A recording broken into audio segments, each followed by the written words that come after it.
the tires of the departing car had, scarcely scraped over the gravel path, when the boy's voice shattered the stillness thereafter.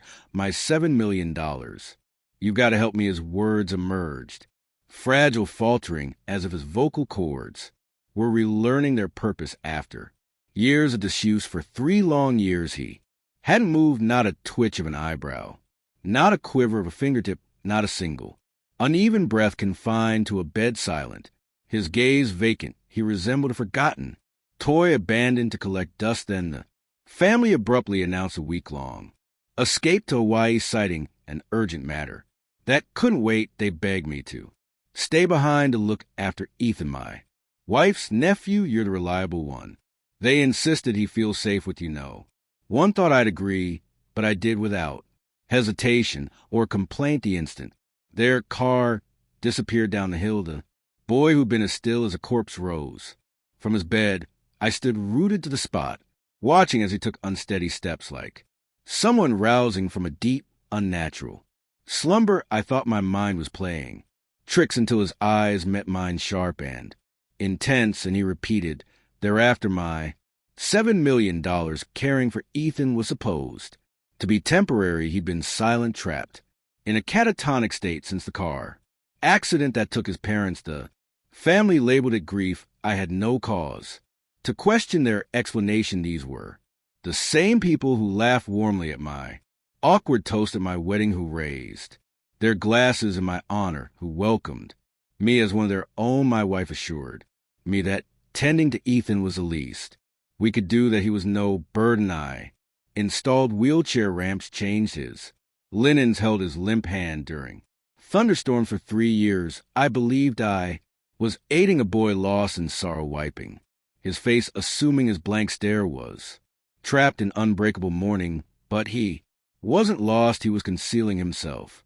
That first night after the family left for Hawaii, Ethan revealed everything. His father's trust fund worth $7 million was bound by strict rules, one of which stipulated he must reach his 18th birthday. Now only 4 months away, suddenly everything fell into place. The sedatives that kept him drowsy, the therapist who avoided my inquiries, the family's inflexible insistence on a rigid schedule. He wasn't recovering because they didn't want him to. I'd been there, unknowing accomplice administering their drugs, caring for the prisoner. Rage could have driven me to yell or break something, but anger honed some men into focus. I simply nodded and said, "Okay, let's keep you unconscious a little longer." That night I installed cameras, tiny inconspicuous devices, some hidden, others camouflaged as baby monitors. I needed evidence, not just suspicions. During the day, Ethan and I practiced. He mastered the art, going slack, lifeless. At night, I helped him relearn how to walk, talk, think, and trust. I met with a lawyer in secret, memorizing every detail of the trust conditions. If Ethan died before turning 18, the fortune would transfer to his nearest relatives. That's when I saw my wife's warm for what it truly was, not affection, but a carefully crafted performance to keep me compliant. From Hawaii, they sent cheerful videos, my wife smiling alongside her brother, one clip inadvertently showing their shared hotel room with a single bed, delightful. I responded with calm updates. He's the same, stable, made a small sound once. Likely nothing. Meanwhile, I watched her laugh with the man scheming to end his nephew's life. I dug deeper, uncovering trust fund disbursements, regular withdrawals authorized by guardians for private care, medications, upkeep. They were siphoning Ethan's inheritance while keeping him subdued, a calculated, gradual theft. By the 5th day, I had it all. Recordings of Ethan walking, speaking, crying, an intercepted call of my wife and her brother discussing compassionate ways to hasten Ethan's death. Her voice steady as she sipped wine. If he passed quietly in his sleep, she mused, we could establish a scholarship in his name. I preserved every second of footage, every word. On the 7th morning, their car pulled back into the driveway. They stepped out, glowing from their trip. My wife hugged me as if everything were normal. "How's our dear boy?" she asked. "Still resting." I answered my tone even. That night, I gave Ethan a final mild dose of sedative, just enough to keep him. Still then, I contacted the authorities. Paramedics arrived first. I told them.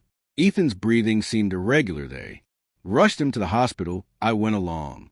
My wife stayed back, claiming she needed to unpack at the hospital. I suggested to the doctors that Ethan's condition might be misdiagnosed, that he'd shown signs of awareness. They conducted tests, discontinued the sedatives, and observed.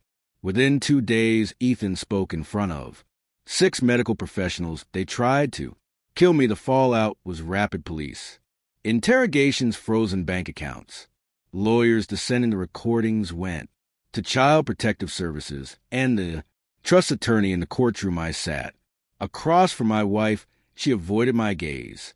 Her brother had vanished, but the financial trail hadn't. Every withdrawal, every forged document, every deception was exposed. She tried. Tears accused me of manipulating Ethan, warping his mind. But when the recording played, her voice calmly plotting his gentle death, the room fell silent. No more justifications.